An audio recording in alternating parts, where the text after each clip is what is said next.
Bonjour à tous et bienvenue dans Éco-Minutes.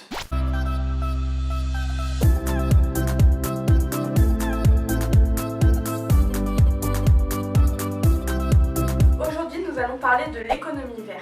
Un récent rapport de l'Organisation internationale du travail assure que d'ici 2030, près de 24 millions d'emplois vont être créés dans l'économie verte. Mais qu'est-ce que l'économie verte?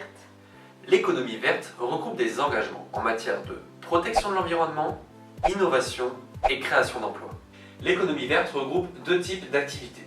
Des activités dites classiques, mais réalisées avec des procédés moins polluants ou moins consommateurs d'énergie. Et les éco-activités, dont la finalité est la protection de l'environnement ou la gestion des ressources naturelles. Ces activités s'inscrivent dans un objectif de croissance verte. Il s'agit de favoriser un développement durable et soutenable sur le long terme.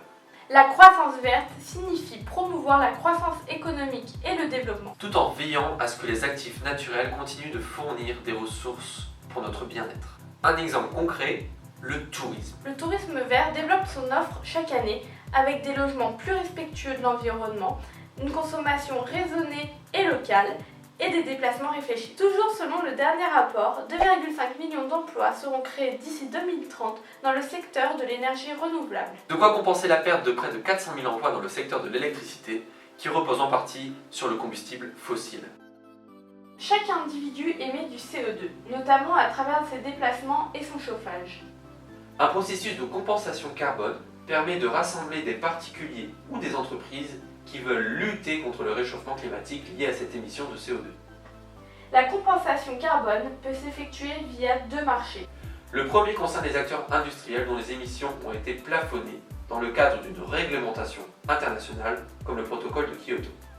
Parallèlement à ce cadre, s'est développé un marché volontaire. Il n'est régi par aucune institution publique. La compensation carbone dite volontaire permet à tous les acteurs de financer la réduction de ses propres émissions de gaz à effet de serre sans contrainte énergétique. Merci à tous et à très vite sur Éco-Minutes.